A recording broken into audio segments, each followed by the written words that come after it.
I'm Felix, 27M. For as long as I can remember, my family has never really taken me seriously.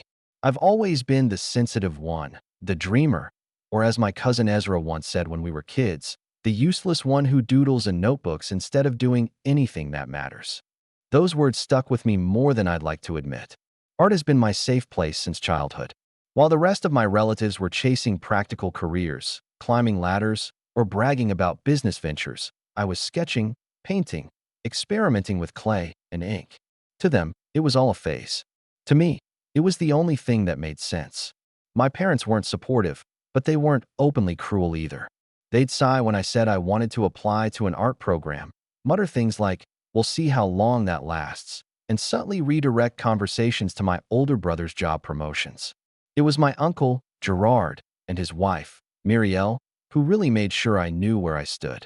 Gerard was one of those men who thought his opinion was fact. He ran a small construction company, nothing massive, but he carried himself like he was a titan of industry. Every holiday, every birthday gathering, he'd make a point of loudly asking me what I really planned to do with my life. If I said I was working on a portfolio, he'd laugh and say, "Art doesn't pay bills, Felix." If I mentioned commissions, he'd roll his eyes and mutter something about hobbies. Muriel was no better. She had this permanent air of superiority, as if being Gerard's wife gave her authority over everyone else. Her specialty was passive-aggressive comments dressed up as concern. "Sweetie, maybe you should keep art as a side thing. You don't want to end up embarrassed when it doesn't work out." For years, I kept quiet. I told myself if I just worked harder, if I just produced something undeniable, they'd stop dismissing me. That moment came when I got accepted into a juried art fair. It was my first big step into the professional world. Real booths, real buyers, real opportunities. I spent 3 months preparing. Hand-painted ceramics, framed illustrations, and a few larger canvases. I poured myself into it. When I told my family about it, reactions were mixed. My parents nodded politely, but didn't ask questions. My brother shrugged. Gerard, of course, smirked and said, "Well, let's see if anyone even buys this stuff." Muriel followed with, "At least it'll be a nice outing. Some fresh air." The day of the fair, I was nervous but excited. My booth was simple but mine. A wooden table I'd sanded down myself, a cloth backdrop, carefully arranged displays of my work. People walked by, browsed, complimented, and even purchased. For the first time, I felt like maybe I wasn't delusional for believing in myself. And then, of course, my relatives showed up. Gerard marched in like he owned the place, Muriel at his side, Ezra trailing behind with that smug half-smile he always wore. I saw my parents in the distance, lingering but not interfering. Gerard immediately started pointing at prices, laughing too loudly. $30 for a cup? Felix, you're out of your mind. You can buy one at the store for $5. Muriel chimed in, tilting her head in mock sympathy. "Oh, honey, people are just being nice buying these. They probably feel sorry for you." I clenched my jaw and tried to ignore them, focusing on actual customers. But Gerard wasn't done. He leaned against my display table, knocking a few things over, and barked out, "You should give me the family discount. Better yet, I'll take a bulk order, but only if you drop the price to something reasonable." I kept my voice even. "Gerard, I set my prices based on materials and time. I can't just." That's when it happened. With a sudden, sharp movement, Gerard kicked the leg of my table. My entire display wobbled and then collapsed, ceramic pieces shattering, canvases toppling, months of work scattered across the grass. Gasps came from the crowd around us. I froze. My chest tightened so hard I thought I'd be sick. Gerard smirked down at the wreckage. "Stop being so dramatic, Felix. You act like it's life or death." Muriel crossed her arms and added, "It's not the end of the world. You can always make more. That's what artists do, isn't it?" I bit down so hard on my tongue, I tasted iron. In that moment, a dozen retorts burned in my throat, but I said nothing. Not because I agreed, but because I knew if I opened my mouth, it wouldn't come out calm. Instead, I crouched down and started picking up the pieces, hands shaking, face burning with humiliation. The fair organizers rushed over, asking if I wanted them removed. I shook my head. The last thing I needed was more drama in front of strangers. My uncle muttered something about me being ungrateful and sauntered off to another booth. as if he hadn't just destroyed months of work. That night, I barely slept. My apartment floor was covered in broken fragments. All I could hear replaying in my head was Gerard's sneer. Stop being so dramatic. But then something unexpected happened. A few days later, Gerard called me. His tone was casual, even friendly. Felix, about that bulk order I mentioned, he said. I've got a client who wants custom ceramic mugs for their office. I told them you'd handle it. We're talking a few hundred pieces. Good exposure for you. Send me an invoice. My hand tightened around the phone. He was serious. After humiliating me publicly, after destroying my work, he actually thought he could stroll in and use me for his own gain. I sat there with the phone pressed to my ear, staring at the half-broken mug on my desk, the one piece from the fair I hadn't thrown away yet. My uncle's voice was still going on, smooth and casual, like he hadn't kicked over my table in front of strangers, like he hadn't humiliated me in the one space where I'd finally felt like I belonged. Felix? You there? He said, irritation creeping into his tone when I didn't answer right away. I swallowed hard and forced my voice to stay even. I'm here. Good. So, like I said, the client wants about 200 mugs. Company logo on one side, maybe something decorative on the other. I told them you'd do it. They're expecting samples next week. He said it all so matter-of-factly, as if this was already decided, as if my time and labor were his to command. I asked slowly, did they ask for me specifically? There was a pause. Then Gerard chuckled, the kind of chuckle that always made me feel like he was laughing at me, not with me. Of course not. They asked me if I knew anyone who could handle it cheap. I said, my nephew's an artist, he'll do it. This is a win-win, Felix. Exposure for you, profit for me. There it was. He wasn't even trying to hide it. I was supposed to be his tool, the little nephew who provided free labor to make him look good. I could hear Muriel in the background asking who he was talking to. He replied loudly, making sure I heard. Felix. Finally putting himself to use. She laughed.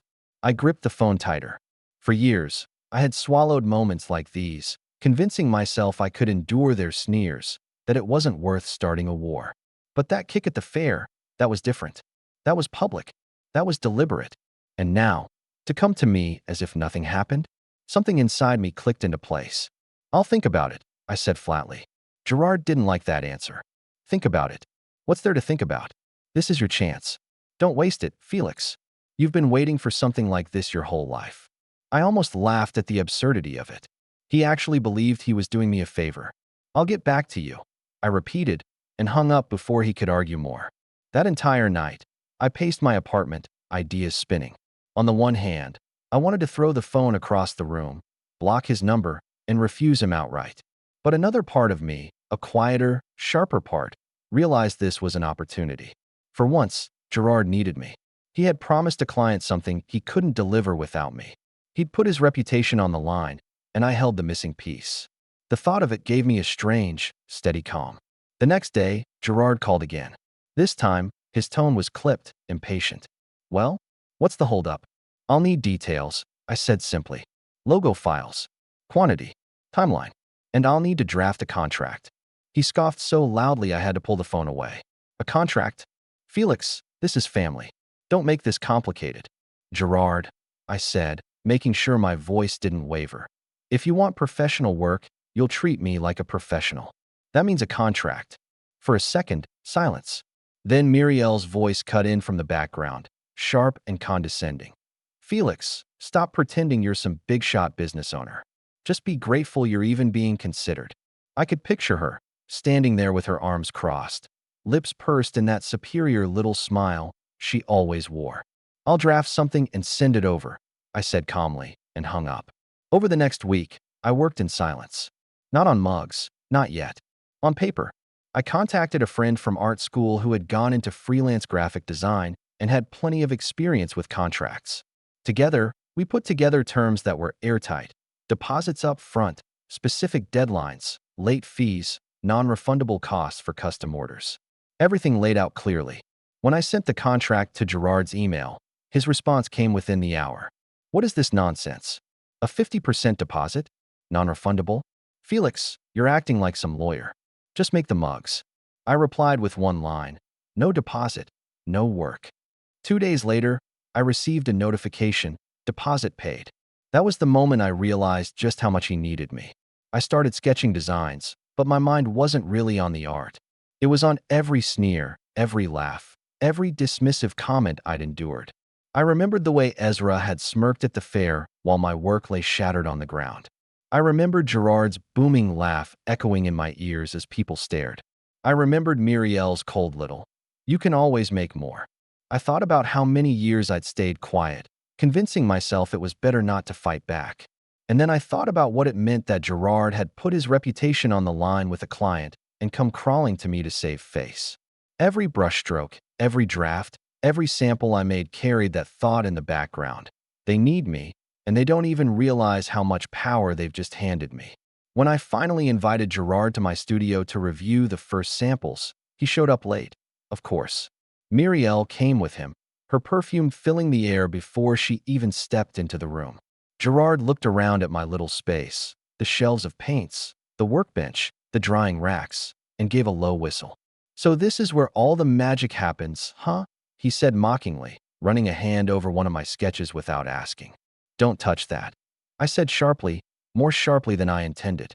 He raised his eyebrows, but didn't move his hand. "Relax, Felix. You should be grateful I'm even here." Muriel glanced around, wrinkling her nose like the whole place smelled of failure. "It's smaller than I expected. I don't know how you work in here." I ignored her. I laid out the samples I'd prepared. Clean white mugs, the company's logo carefully hand-painted, each line precise. They were good, professional. Gerard's eyes lit up, but he quickly masked it with his usual scorn. "Not bad," he muttered, pretending to inspect them like an expert. "You'll need to move faster, though. The client's expecting everything in 2 weeks." 2 weeks. He hadn't mentioned a deadline before. I stared at him. 200 mugs, by hand, in 2 weeks. He shrugged. "That's the deal. You'll manage. You don't have anything else going on, do you?" Something inside me twisted, but outwardly, I just nodded slowly. "Fine." What I didn't say was that the contract had no mention of 2 weeks. The timeline I had set was 6. If Gerard promised 2 weeks to his client, that was his problem, not mine. I could see Muriel watching me, eyes narrowed. Maybe she sensed something in my expression. Maybe she just didn't like that I wasn't arguing. Gerard slapped me on the shoulder hard enough to make me stumble. "That's my boy. Knew you'd come through. Don't mess this up." As they left, Gerard tossed over his shoulder, "And don't get any ideas about changing prices or anything. You'll do it the way I say." I watched them walk out of my studio, their laughter echoing down the hall, and for the first time in years, I didn't feel powerless. When the door to my studio finally shut behind Gerard and Muriel, I stood there for a long time in silence. My hands were still resting on the workbench, fingers curled so tight against the wood that my knuckles hurt. Their laughter lingered in my ears. That grating, familiar sound of two people who had never once considered the possibility that they could be wrong about me. To them, I was still the failure, the one they could mock, use, dismiss, and discard. But now, for the first time, I had leverage. The deposit was sitting in my account, more money than they'd ever given me for anything in my life. Gerard had tied his reputation to my work. If I didn't come through, he wouldn't just look foolish, he'd lose the confidence of a paying client. That knowledge steadied me, like an anchor against the storm of years of humiliation. I spent the next week working, but not in the way they thought. I produced enough samples to keep appearances, but I also kept meticulous records, timesheets, supply invoices, proof of every hour logged. My contract had clear terms, and I followed them to the letter. 6 weeks, not 2. Payment installments. Late fees if deadlines were altered. Everything airtight. And I waited. Sure enough, by the end of week 2, the first cracks showed. Gerard barged into my studio unannounced one morning, his voice booming before the door even closed. "What's going on, Felix?" The client's breathing down my neck. They want product, not excuses. I didn't even look up from the mug I was painting. "I'm on schedule." "Schedule?" His voice rose. "They wanted samples last week. They're asking why I haven't delivered." "That's between you and them," I said calmly, setting the brush down with deliberate care. "Our agreement states 6 weeks. You signed it." His face darkened. "Don't play games with me. You'll ruin this." I finally looked at him, meeting his glare head on. "No, Gerard. I'll ruin nothing. I'll deliver exactly what was agreed on. If you promise them something else, That's your mistake. His mouth opened and closed, searching for a retort. Finally, he jabbed a finger toward me. You think you're clever, don't you? Don't forget who brought this opportunity to you. I wanted to laugh at that. Opportunity? He'd never once in his life brought me anything but ridicule. But I didn't laugh. I let the silence stretch until he turned and stormed out, muttering under his breath. The following days were a steady rhythm of work. The mugs filled my drying racks, row after row of white porcelain slowly transforming into polished, professional pieces. But under the quiet brushstrokes, my mind buzzed with anticipation. I knew Gerard wouldn't give up. He would try to push, to intimidate, to bend me to his will like he always had. And each time he did, he tied himself tighter to the very contract he'd dismissed as nonsense. By week 3, Muriel started calling. Her tone was syrupy, false sweetness dripping from every word. Felix, darling, we're just concerned. You know how important this is for Gerard. He's trusted you with so much. Don't you think you should speed things up a little?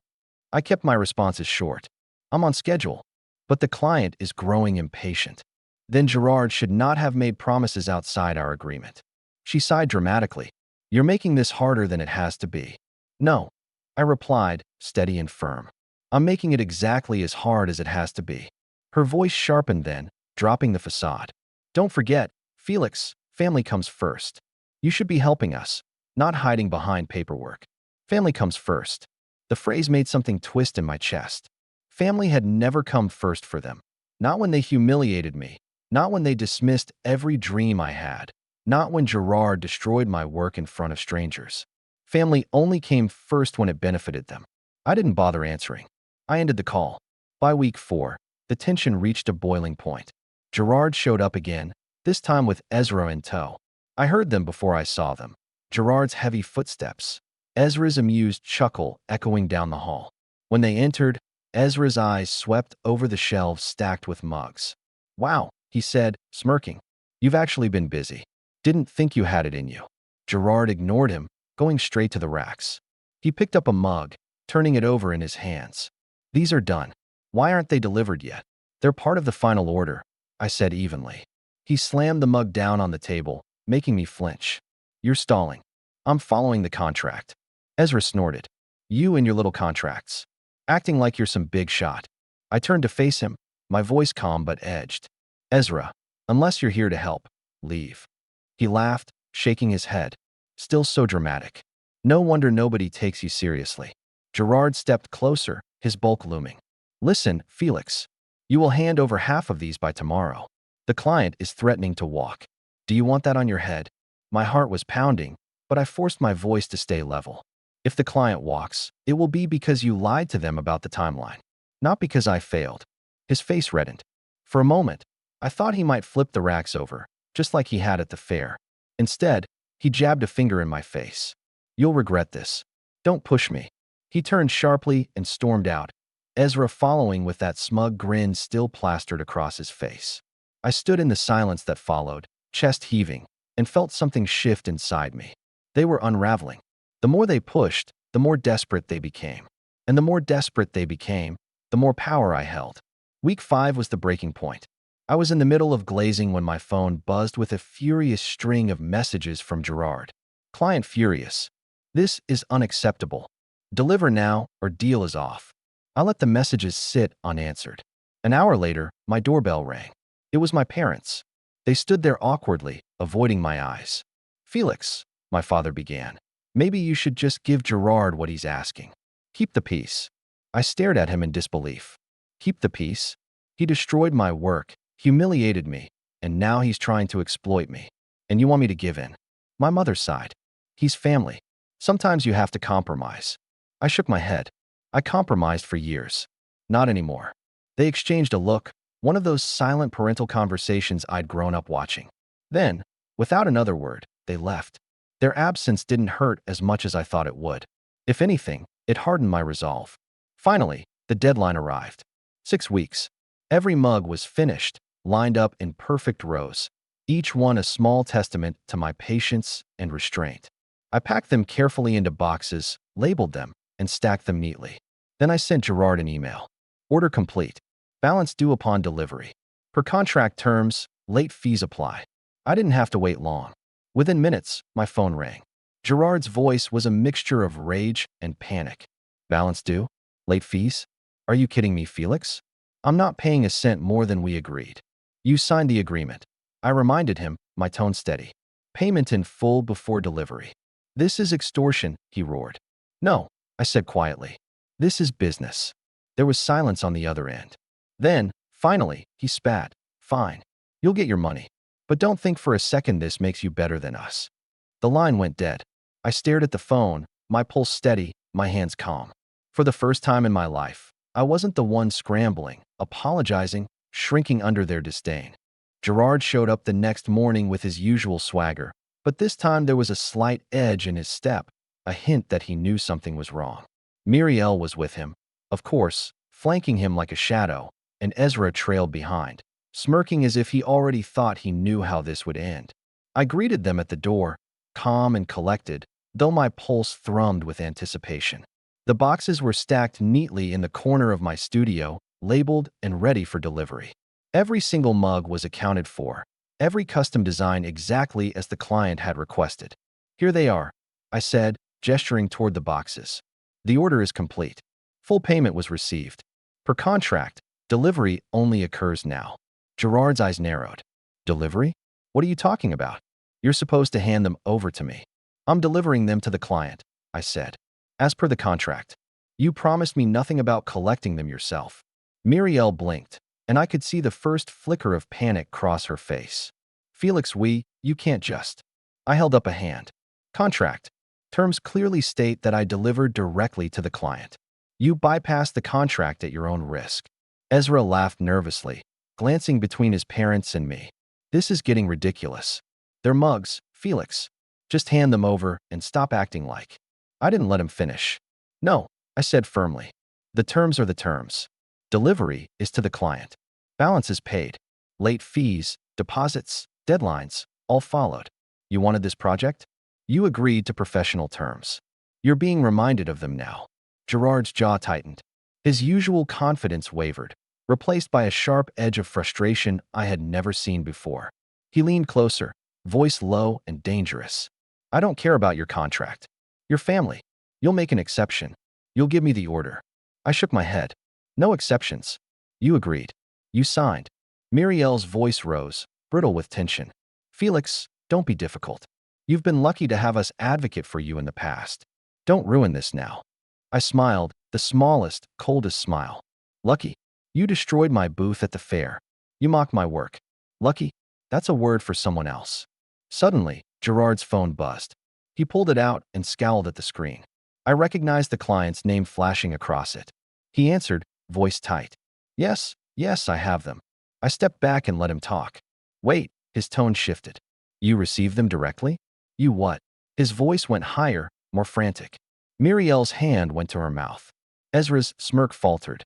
Yes, I said, my voice calm, deliberate. I delivered directly. Full order. Complete. On schedule, as per contract. You can check with them yourself. There was a pause, so long it seemed the air in the room thickened. Then Gerard's voice, barely recognizable, rasped out. This isn't possible. How did? I let the silence stretch, savoring every second. The contract says exactly what it says, I replied. You wanted professional terms. You agreed to them. I followed them. You didn't read carefully. That's on you. Muriel's hands clenched at her sides. Felix, this you can't. I raised a finger, cutting her off. I can, Muriel. I am. I followed the rules. You broke the rules. You underestimated me. And now, the consequences are yours. Ezra, who had been standing silently, wide-eyed, finally whispered, This is insane. Gerard dropped the phone onto the table, white-knuckled, staring at the rows of boxes as if he couldn't believe what he was seeing. For the first time, I saw real fear in his eyes. The kind of fear I had felt for years under his scorn now turned back on him. You're holding me accountable? He stammered, voice tight. I'm holding you to your own words, I said, calm, collected. And per the contract, the client now has exactly what they were promised. You cannot claim anything without admitting you made the promises. Your reputation is on the line, and it's all documented. Muriel opened her mouth, as if to argue, but I shook my head. No, you both need to understand that this isn't personal anymore. This is professional. You acted like I was beneath you for years, like my work didn't matter. You want to profit off me now? Fine. But the rules apply to everyone, not just the ones you can intimidate. Gerard's face flushed. He looked at the boxes again, then at me, and finally back at his phone. His voice was tight, controlled, but I could hear the panic beneath it. You can't hold me to this. I can't, I said. You signed it. Ezra finally spoke, quieter this time, the smirk gone. So what happens now? I looked at him and then back at Gerard and Muriel. Now you wait. The client has all the mugs. You have nothing. You made the promises. I followed the contract. Everything else is your problem. For the first time, they realized just how badly they had underestimated me.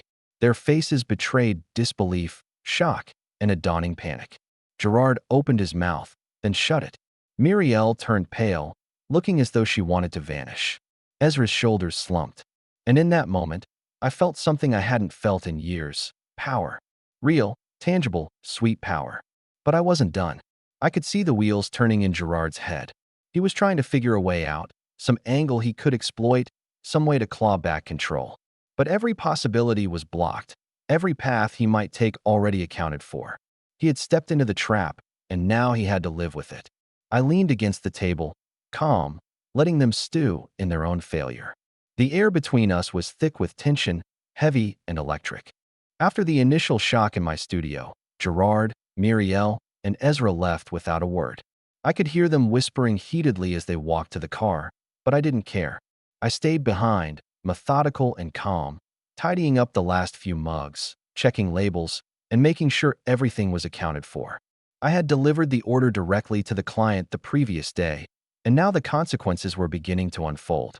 By the time Gerard returned home, he found a flurry of messages waiting for him.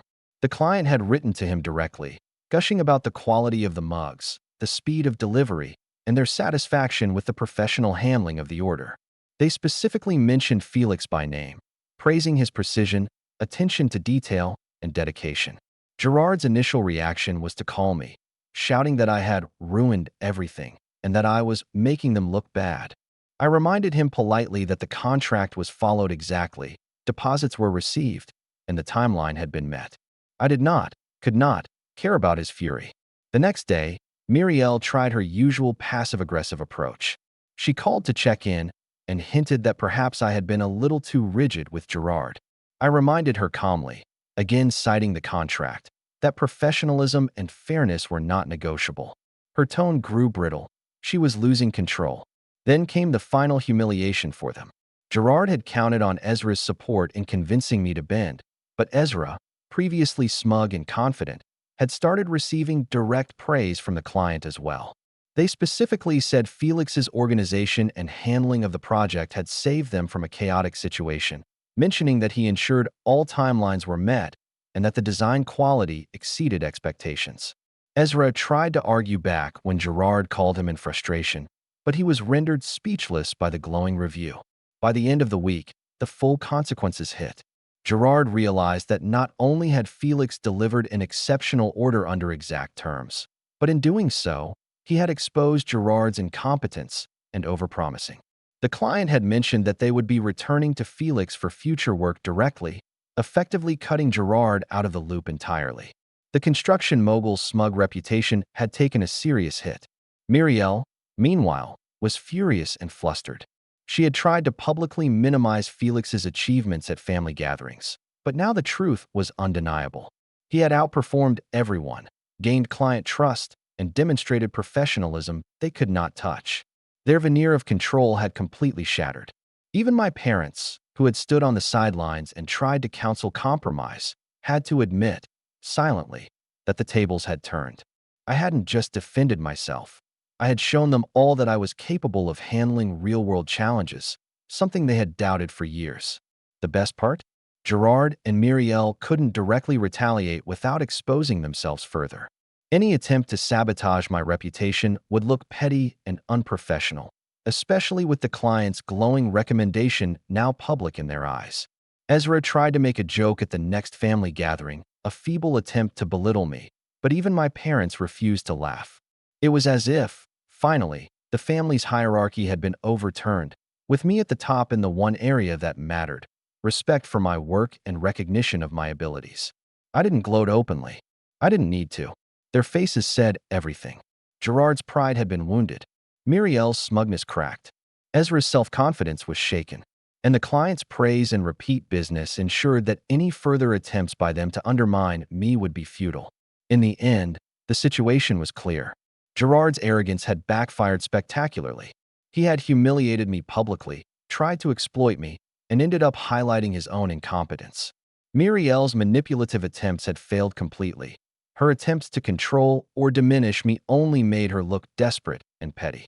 Ezra, who had enjoyed belittling me for years, found himself powerless in the face of my professionalism and client approval. I had delivered an order worth thousands of dollars, gained a client for future projects, and turned the entire situation into proof of my talent and strength. For the first time in my life, I wasn't just defending myself against my family's cruelty. I had won. Completely. And the look on their faces when they realized just how badly they had underestimated me and how much they had been outmaneuvered was a quiet, perfect kind of victory. The order was complete, the client thrilled, the contract honored to the letter, and the family's smug dominance thoroughly dismantled. I didn't forgive them. I didn't soften. I didn't need to. They had shown who they were, and now everyone, including themselves, had seen the consequences. I sat back in my studio, exhausted but satisfied, finally able to breathe. The last 6 weeks had been tense, grueling, and emotionally charged, but I had emerged on top, entirely on my own terms. I had learned something crucial. They couldn't touch me when I played by the rules I had created and enforced. And in that knowledge, I found a quiet, unshakable triumph. Thanks for watching. Share your thoughts in the comments. If you like this story, don't forget to like and subscribe for more content like this.